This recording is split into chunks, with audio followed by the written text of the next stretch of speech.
You know, it's inserting a cause is putting your love, your heart into something. And you let go of the results. You know, okay, so you're going from Philadelphia to Lancaster. And maybe you don't have the outcomes you want. You know, in 1862, even Lincoln thought they were losing the war. And throughout our history, we've always had this juxtaposition, this creative tension between those who would like us to be free and those who would like us to not be free. And as I shared a moment ago, Emmett Fox said that George Washington fought the colonists more than he did the British because a third of them didn't want to be free. And so there's a part of us that is also unwilling to move forward, and we've got to just take that by the hand. And like John Adams said to his cohorts, we've got to decide. We've got to decide what consciousness we're going to be in. And if the circumstances don't look right, the freedom, declaring your independence, is declaring your independence from outer conditions and inner false beliefs that are limiting to us. There's a wonderful story that I learned because Jason's doing a lot of work with jazz. He's watching a lot of YouTube videos, and sometimes because of his choices in jazz, these things show up suggesting that I could watch them. And this one said, Herbie Hancock's favorite Miles Davis story. And I thought, okay, I clicked on it. I was curious. He told the most wonderful story. He told the story of when he was in what could have been Miles Davis's greatest band. They were touring Europe, and they were just hitting it on all cylinders, but he just bought a new German miniature stereo tape recorder, and he thought he'd record his playing, so he climbed under the grand piano, and he was hooking it up, both of the microphones, when he heard Miles Davis, who wasn't watching what he was doing, saying, 1, 2, 3, 4, and of course the song started with a piano chord, and he wasn't there, he was crawled underneath, so he was, and Miles Davis looked at, you know, so he got there, he got ready, but he was a little rattled. He's a little thrown off. Even more thrown off when Miles Davis, who seemed to deal with this disruption by playing better than he'd ever played before. He was playing things that Herbie Hancock had never heard. And he was so taken by what he was playing that Herbie Hancock forgot himself for a moment, and he said, I played the worst chord I could have possibly played.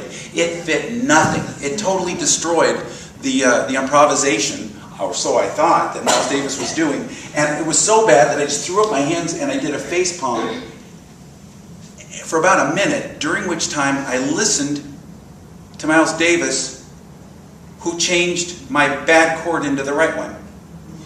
All of his notes started changing and morphing, and it was perfect.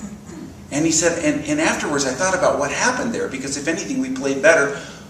I realized that Miles Davis did not see what I did as a mistake, but as an event. I'm going to say that again. When you're looking in your life and you're looking at the world and you say this is a mistake, it's not a mistake, it's an event. How do you move with it? How do you turn it? And he said not only did it teach me how to play differently, to look at music in a completely different way, to let go of outcomes, but to be flexible, but also it's how I live my life now. Things happen. It's not a mistake, it's an event. So, what do? We insert causes. We insert causes. That's called a covenant in the Bible. The Bible's filled with covenants, you know. Abraham had a covenant. Moses had a covenant. Everybody seemed to have a covenant. And what a covenant means, literally, is coming together or an agreement. It's a contractual arrangement. They go back historically to the Hittites. They had covenants. And we have a covenant, the Declaration of Independence. And it was a cause inserted in space and time. At that time, it seemed completely improbable. Nobody in their right mind would think this was going to work out, but they were willing to do it. They were willing to do it. And I love some of the words at the end. They say, for the support of this declaration, with a firm reliance on the protection of divine providence, we mutually pledge to each other our lives, our fortunes, and our sacred honor.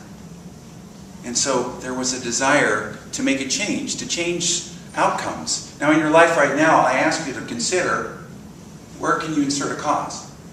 And let it be a bold insertion of a cause. And let it be for something greater than just your personal self, your limited beingness, the part of yourself that is seeking to play small. You know, Charles and Myrtle Fillmore started Unity based on a covenant. But they didn't know about this until Charles Fillmore died, and they were going through Charles Fillmore's desk drawers, and they found this wonderful document, a copy of which is right outside the fellowship hall on the table. You can get a copy of it. But it says dedication and covenant. Now, nobody knew about this. He never talked about it. Myrtle never talked about it. But then they realized this is where it all began. This was the pebble that broke the surface of the water of substance and rippled out.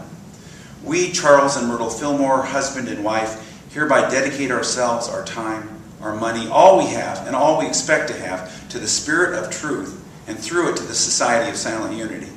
It being understood and agreed that said Spirit of truth shall render unto us an equivalent for this dedication in peace of mind, health of body, wisdom, understanding, love, life, and an abundant supply of all things necessary to meet every want without ever making any of these things the object of our existence. In the presence of the conscious mind of Christ Jesus, this 7th day of December, AD 1892.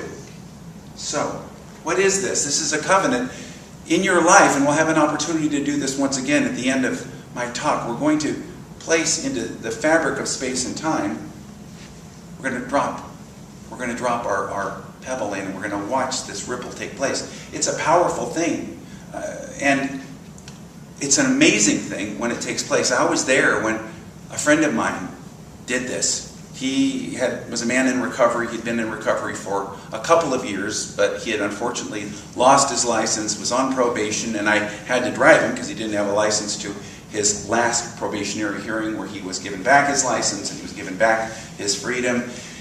And he made a covenant, he made an agreement that he was going to dedicate everything he had to his spiritual growth. He began tithing, he began meditating every day, he did his work, and in his time of spiritual work, he got a divine idea. And the divine idea was to take a business model, which was checking background checks, but to do it in a completely different way that was less expensive for the customer but was more effective. And it was this brilliant idea that he's now taken, and it's grown and grown and grown, and now he's supporting the meditation group he's involved in and doing all these incredible things. A huge difference, not just for himself, but for the world. And if you'd ask him these many years ago, 15 years ago or so, he says to me, it's almost unbelievable that everything is completely turned around, because he didn't have anything at that time. He lost it all. Now in our lives, where are we willing to place that pebble? Where are we willing to speak our truth? Where are we willing to move our energy forward in a positive and powerful way?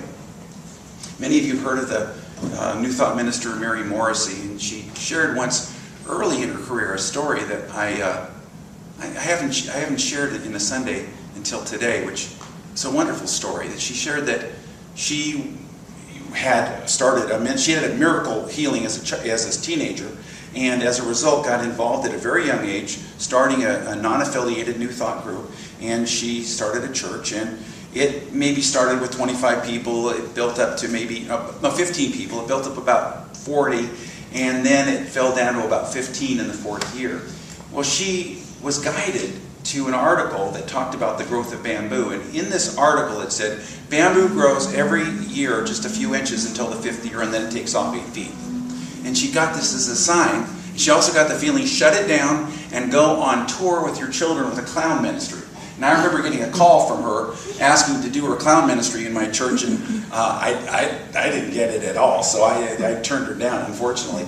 But she went and toured the country, and they were able to do it not only by speaking and doing the workshops, but also in between they would wash windows. She'd go into businesses, and she and her children would wash windows, and it was a wonderful thing until they reached the South. And then there wasn't really a market. And for 40 days in the wilderness, she said, they hadn't gotten a single window washing job, and there was going to be 2 more weeks till the next church, and she had $3 left. And she didn't know what to do. So she went into the grocery store with her $3, and she bought a 77-cent bag of split peas to feed her children, at least for that day. And she prayed her bitter prayer. She said, God, I've done everything for you. I've done everything I'm supposed to do. What's going on here? Give me some help. And what came to her was tithe. And she heard a voice. She said, no, there's no way. I'm doing everything. I'm already doing everything. All my money's for tithe. And so she had been meditating in a chapel that was nearby. And although she wasn't a part of this church, she'd go in there when they had the doors open and meditate. So she put 30 cents in the little thing and went home and decided, okay, this is my commitment. I've lost everything. I might as well do it. Within 48 hours, she got several $100s worth of window washing jobs, and she never looked back. She went back to her church, opened it up again, and they grew to 1,500 people. Now, she truly believes that that was the turning point.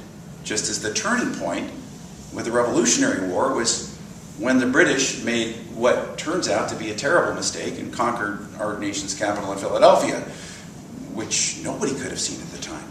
In your life, where can you insert a cause? Where can you insert a cause and do so boldly?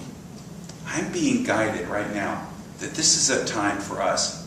Boy, it's in the middle of the talk, so. But you know, you got to be flexible. So the energy is gathered. The energy is here. So I want you to just close your eyes and open your heart and your mind, and once again return yourself to the consciousness that you had when you inserted the cause, when you dropped your pebble. And once again recommit silently to the cause of your heart, the cause of your being. And I absolve myself to myself. I loose and I let go. I fully and freely release my cause. All past hurts have been erased. Everyone who has ever harmed me, I forgive. I've forgiven myself. I even forgive everyone who will ever do anything that seems to harm me. I make my commitment in this now moment. I insert my cause. This is my covenant. Thank you, God. And so it is.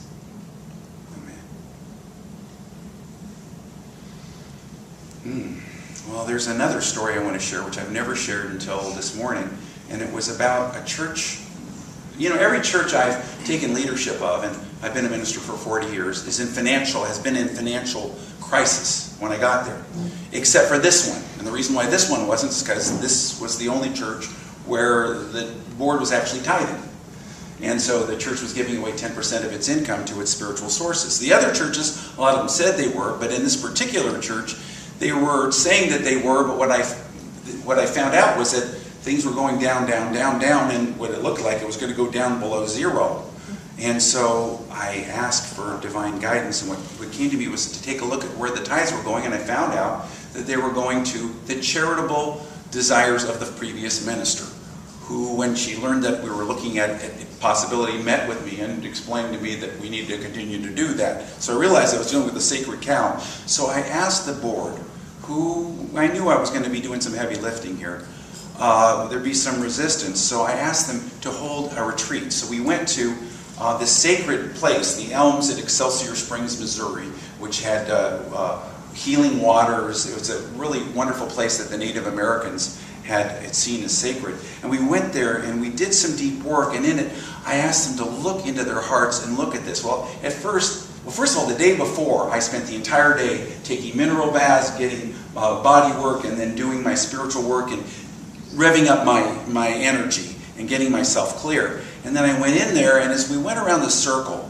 there was a lot of resistance to the idea of actually tithing and doing charitable work. And I want to say this about that church. Although we did change how we were doing it, we continued to do charitable work. That very next year, we built 5 Habitat for Humanity houses, and the year after 2. We continued to do that work, but we didn't take it out of the tithe funds. So what we did instead was we went around the circle, and there was a lot of resistance. And then one of the board members spoke out, and he said, "Don't you remember about the tithing pond?" And I had never heard of it, and a couple of them were so new they hadn't heard of it. But apparently, and the story goes like this, 3 ministers before, the minister got a call from a man who was in the hospital who never once set foot in the church before or since, asking for a pastoral visit in the hospital. He was deathly ill. It was considered terminal. The minister went in and prayed with him, spent about 20 minutes with him. The man's health turned around, and nobody really thought about it until about, 5 years later, and they were 2 ministers later. They received a gigantic bequest from when he died, ultimately, which was not of the thing that he had when he was in the hospital. He was very elderly at the time. And apparently he was so taken by the fact that somebody cared enough, didn't even know him, that he did this. And so the church built a new addition on their building. They did all this great stuff. And when they received this large amount, the board said, we're supposed to give away 10% of this? No way. So they wouldn't do it. Well, then what happened was the city went to them and told them that they had to build a ditch, a pond, a catch basin that would catch runoff that their engineer said wasn't necessary at all.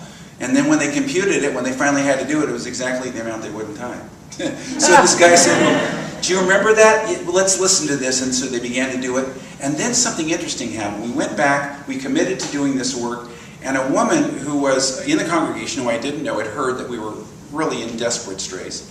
And she said to me, you know, I'm a corporate financial planner. I'll go through all of your records and we'll come up with a plan. And she did, and we created this plan. Now it's interesting, we didn't follow the plan exactly. It was just to give us that to get rid of our long face, as John Adams called it, and to uplift our spirits. And we shared it with the congregation, we shared it with the board, we built upon it, and we went back up, and the church continued to prosper. Every church I've been involved with has ended up tithing, and every church has prospered except for the one that wouldn't tithe, and that's part of the reason why I'm here. So these were setting a cause. This was inserting a cause in space and time. So what is your covenant statement that you are making? Perhaps you can put it into writing. Perhaps you can use it as the focus of your meditation. Perhaps you can take it and expand with it. And whatever's going on in your outer world, whether it's the world of effects in politics, or whether it's the world in your economic world, or a financial or a health challenge, this is only a starting point. It is the turning point in your life. You can insert a cause. You know, I've shared once before that 3 years ago I was diagnosed with prostate cancer. And I was really rocked by that, but I knew I needed to do the work. And I did the work, and I did the visualization, and I inserted the cause. But something I did, and the woman who shared with me between services, who had a miracle healing this week, also shared, is I let go of the outcomes. I completely let go of them, even though I did the work. But I had a playful optimism. You know, there's a word in Sanskrit, lila, which is the divine play, a playful attitude, God as playfulness, and it is the most creative place to be. If you will set your cause, if you move with your cause, but do it in a light-hearted way and let go of the outcome, it'll be far more powerful. And so just surrender and be in the moment and move in the now. I lighten up, I let go, and I move in the now. Together? I lighten up, I let go, and I move in the now. So let's just open our hearts and minds. As we lighten up, we let go, we move in the now. We just say thank you. Thank you that as we have inserted a cause in space and time, we have stopped time and placed something new into play. We are grateful that we live in the realm of divine substance, which is all providing. That we live in what's been called the kingdom of heaven consciousness, that abundance which never gives out. And we are grateful for this. So we open our hearts and we open our minds to receive at this point, as we've been willing to place a joyful bet on the goodness of God. We say, thank you, God. And so it is. Now I invite you to take a deep breath and let it out. And set aside all that's in your hands and open your hands, open your heart, and get ready to insert a cause in a covenant agreement with your higher power. Insert a cause in the fabric of time and space, as if the substance of God can be envisioned as still waters, and your prayer cause, the desire of your heart, is a pebble that you will drop into that stillness and allow to reverberate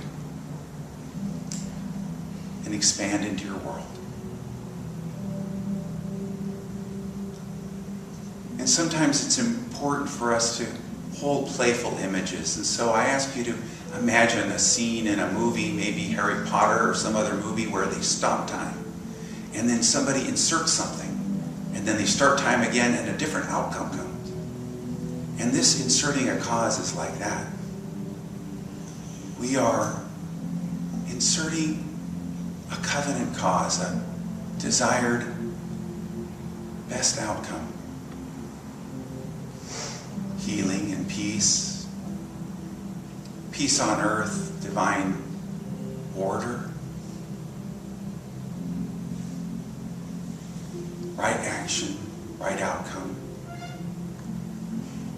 Do we get in touch with whatever this desire of our heart is?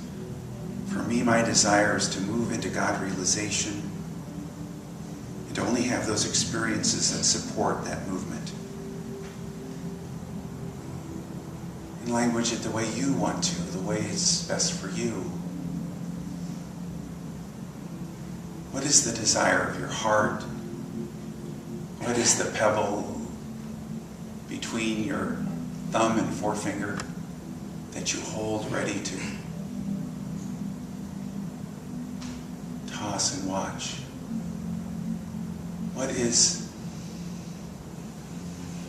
that cause that you wish to insert? That covenant.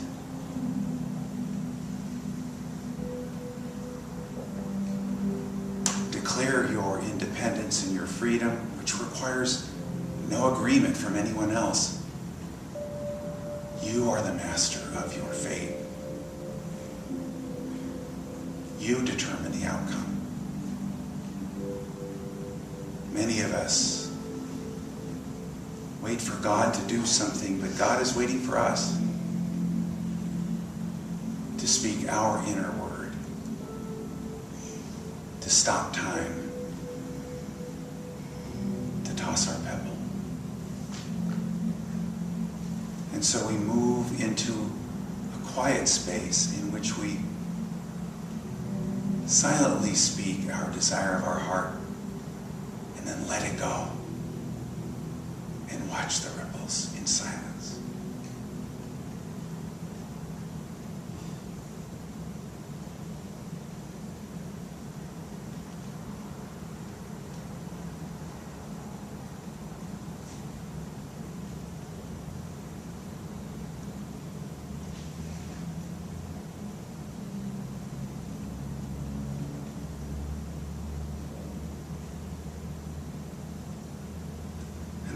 It and I let it go and I fully and freely release it.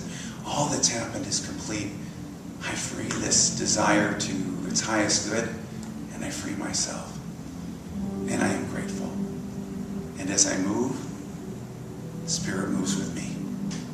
And so it is. And so it is.